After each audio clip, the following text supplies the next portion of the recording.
निवडणुकीच्या निमित्तानं मतदानाचा पवित्र हक्क मी बजावलेला आहे। मी मतदार बंधू भगिनींना विनंती करतो की आजचा दिवस लोकशाहीसाठी महत्त्वाचा आहे आणि तुम्ही सगळ्यांनी मोठ्या संख्येनं मतदान केंद्रावर जाऊन मतदान करायचं आहे। शेवटी आपण आपलं मत व्यक्त केल्याशिवाय आपल्याला एक चांगलं समर्थ सरकार हे मिळू शकत नाही आणि त्यामुळे आपण सगळ्यांनी जास्तीत जास्त मतदानाच्या प्रक्रियेमध्ये सहभागी होणं गरजेचं आहे। आज या निवडणुकीच्या निमित्तानं मला खात्री वाटते पंतप्रधान नरेंद्र मोदींना मोठा पाठिंबा आज जनता देईल आणि येणाऱ्या काळामध्ये भारतीय जनता पार्टीचे खासदार म्हणून खासदार श्रीमंत छत्रपती उदयन महाराज आपल्याला दिसतील। सातारा लोकसभेचे आपण प्रभारी आहात, काय स्थिती राहील सातारा लोकसभा मतदारसंघ?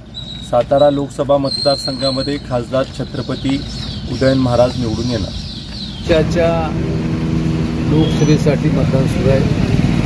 महाराष्ट्रातला तिसरा टप्पा सुरू असताना सातारा लोकसभा मतदारसंघाचं मतदान प्रक्रिया ही सकाळपासून शांततेमध्ये सर्व ठिकाणी सुरू आहे। कार्यकर्त्यांच्यामध्ये उत्साह आहे आणि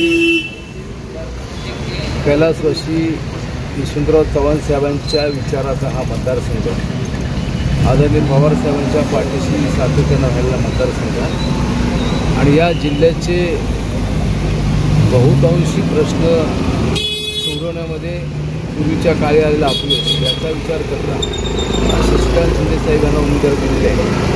एक माथाडीसाठी काम करणारे, धरणग्रस्तासाठी काम करणारे, शेतकऱ्यांसाठी काम करणारे आणि सर्व देशातल्या निवडणुकीबरोबर सातारमधल्या सर्व जनतेला दिलासा देण्याचं काम इंडिया आघाडीच्या माध्यमातून त्या ठिकाणी आहे, ते चालू आहे आणि निश्चित देशामधलं चित्र वेगळं दिसेल। याही मतदारसंघामध्ये अतिशय चांगल्या प्रकारचं वातावरण त्या निमित्तानं आहे। लोकशाहीचा हा उत्सव दर 5 वर्षांनी साजरा होतो, पण यावेळेला त्यावर एक गडद छाया या देशामध्ये लोकशाही अस्तित्वात राहील का नाही निर्माण झालेली आहे आणि लोकशाही वाचवण्याकरता हुकुमशाहीकडे चाललेली वाटचाल थांबवण्याकरता आज देशातली जनता सज्ज झालेली आहे।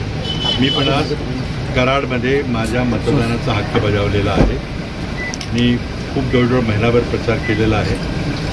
मला खात्री आहे की आम्ही ज्या मागण्याकरता, ज्या विचाराकरता, ज्या समस्याकरता प्रचार केलेला आहे त्याला योग्य तो प्रतिसाद मिळेल आणि आमच्या अपेक्षेप्रमाणे देशाचा स्वतंत्र होईल।